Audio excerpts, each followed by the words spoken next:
आदिवासी एक समान।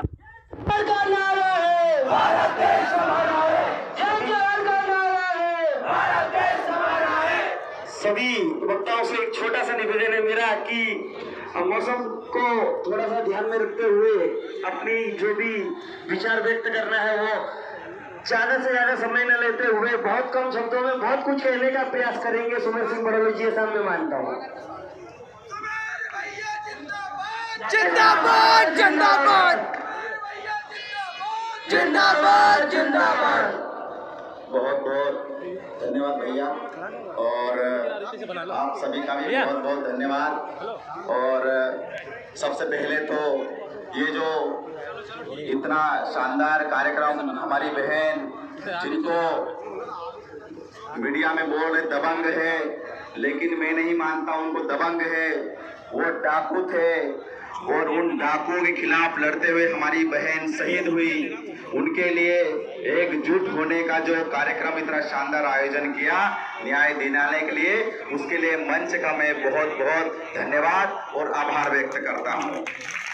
साथियों, आज जिस प्रकार से हमारी एक बहन हम नारे लगाते हैं, जल जंगल जमीन कुरिन छे हमरू छे हमरू छे, लेकिन एक बहन हमारी अपनी जमीन की रक्षा करते हुए शहीद हो गई।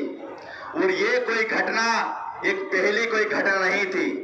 इसी विधानसभा में, इसी गुना के क्षेत्र में यहाँ हर 8 दिन में 15 दिन में घटनाएं होती है। मैं यहाँ के कलेक्टर महोदय को पूछना चाहता हूँ, ऐसे कलेक्टर को कौन अपॉइंटमेंट देता है, ऐसे एसपी को कौन अपॉइंटमेंट देता है जिनके संरक्षण में ऐसे दबंग और गुंडे लोग पलते हैं। एक तरफ हमारे यहाँ बीच में यहाँ के मुख्यमंत्री श्री शिवराज सिंह चौहान मामा बोलते हैं कि मेरे भांजे और भांजों में तुम्हारे लिए बोलता हूँ। मैं उस फर्जी मामा से पूछना चाहता हूँ कि तुम्हारे भांजे और भांजी ये कहना तुम सबसे पहले तुम बंद कर दो। एनसीआरबी की रिपोर्ट कहती है ये बात, एनसीआरबी की रिपोर्ट ये बात कहती है कि 8,756 बेटियां 2020 और 21 में गायब हुई है। मैं शिवराज सिंह चौहान से पूछना चाहता हूँ, वो हमारी बेटियां कहाँ गई है? उनको धरती निकल गई है, ये आसमान कहाँ गया है? उसमें से 749 बेटियां नाबालिग बेटियां थी। वो किनकी बेटियां थी साथियों?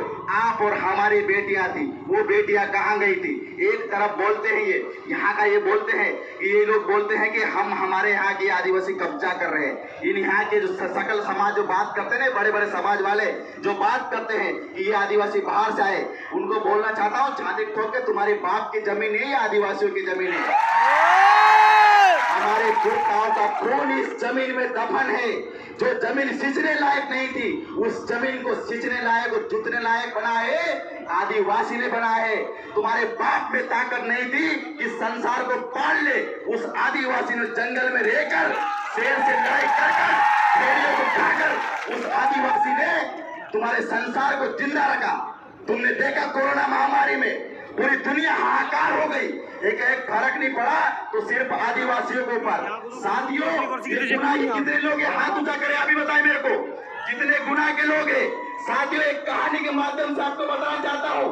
एक भेड़िया होता है, अपने बकरियों को चराने के जंगल में लेके जाता है, और जंगल में लेके जाता है अपने बमोरी जैसा क्षेत्र है, वहां पे जंगल में शेर के बच्चे भी रहते हैं। एक शेर का बच्चा उनकी बकरियों के साथ में आ जाता है। वो शेर का बच्चा धीरे धीरे समय के साथ में बड़ा होता है, बकरियों के साथ में रहता है और बकरियों जैसा सेम टू सेम हो जाता है।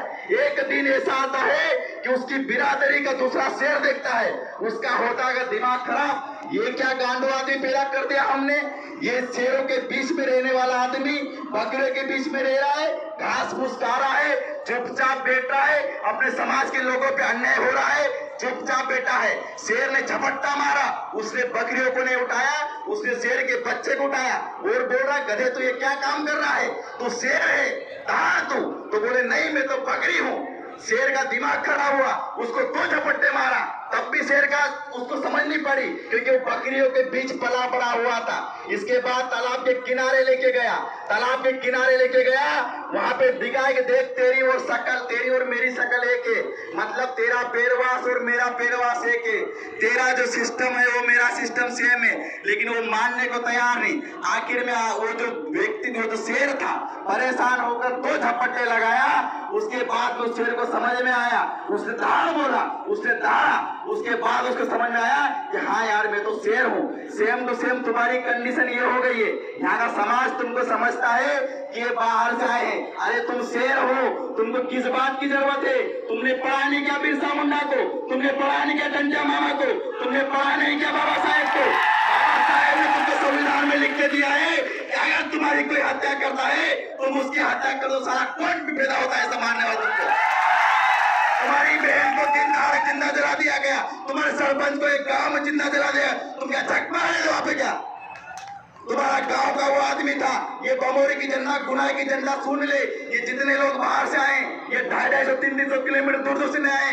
तुम शेर हो, ये बार बार जगाने की कोशिश कर रहे हैं हम लोग। तुम जागो, ये जल जंगल जले जमीन तुम्हारे बाप दादाओं की है, जागो और करो कब्जा इस पे।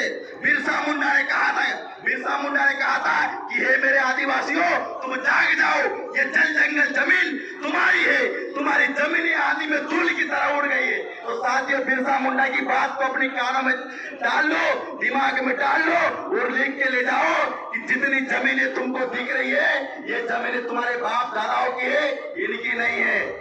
इसके बाद बोलते कोई शिवराज सिंह चौहान मामा, नरेंद्र मोदी जी बोल ले, उनको बोल दिया तुम 5 साल के हो, तुमको 2.5 लाख से 3 लाख हम तनख्वाह देते हैं, तुम्हारी औकात नहीं है, 5 साल बाद फिर बदल देंगे तुमको। इस देश का पहला मानव अभी हमें द्रौपदी मुर्मू जी बनी। ये लोग बोल रहे हैं कि आज इस देश का पहला आदिवासी पुरुष कौन सा होता है? राष्ट्रपति होता है। उनका आदिवासी को पूछ लो, उसके नाम में आदिवासी लिखा है। इस देश का पहला मानव है तो आदिवासी है। तुम्हारे बाप की हिम्मत नहीं किसी बोलने का। साथियों, आपको जागना पड़ेगा। कोई बार बार लगा यह प्रतिज्ञा लेके जाना साथियों, कोई आने वाला नहीं है, तुमको खुद को जागना पड़ेगा। हमने बताया बिरसा मुंडा के पढ़ लो, बिरसा मुंडा ने स्पष्ट कहा है। मैं लास्ट में 2 लाइन नवाज देवबंदी की बात करके अपनी बात को यहीं पर विराम दूंगा कि चलते मकान को देखकर खुश होने वालों, आगे मुकद्दर आपका है, पीछे तेज हवा का झोंका है, उसका छप्पर आपका है, उसके कत्ल पर मैं भी झुकता, मेरा नंबर आप आया, मेरे कत्ल पर आप भी चुप हो, अगला नंबर पक्का आपका है। मैं बोल रहा हूँ, नवाज देवबंदी बोल रहा है, ये यहाँ सोए हुए हमारी प्यारी राम प्यारी बहन बोल रही है, अगर आप चुप नहीं रहे तो अगला नंबर आपका है। समझ लो, जो नारा लगाते हैं जल जंगल कुणिन से हमरू से, तो जल जंगल जमीन तुम्हारा है, तुम्हारा है, तुम्हारे करो कब्जा। ये ताकत हमको अंदर बनाना पड़ेगा। बहुत बहुत धन्यवाद। इंकलाब जिंदाबाद। और कल ही चंद्रशेखर आजाद जी की जयंती थी, उनको भी नमन करता हूँ और यहाँ की धरती को भी नमन करना भूल गया था। मैं माफी चाहता हूँ आप सब साथियों, यहाँ की धरती को भी नमन करता हूँ, आप सब साथियों को भी नमन करता हूँ। लेकिन एक बात ध्यान रखना, इसके बाद हमारे कानों तक नहीं आना चाहिए कि किसी राम प्यारी बहन जैसी किसी बहन की जला दिया गया है या किसी कोई आदमी को जिंदा जला जाए, जैसे भी बुलडोजर चल गया हो, कर लो, जमीन तुम्हारी है। इतनी दादागिरी तुमको पैदा करना पड़ेगा। हमारे बाप दादाओं ने एक गोष्ठी में लड़ाई करी है, तुम तो कम से कम जींस पहने हुए हो। इतनी बात को ध्यान रख लेना। बहुत बहुत धन्यवाद। इंकलाब जिंदाबाद। लड़ेंगे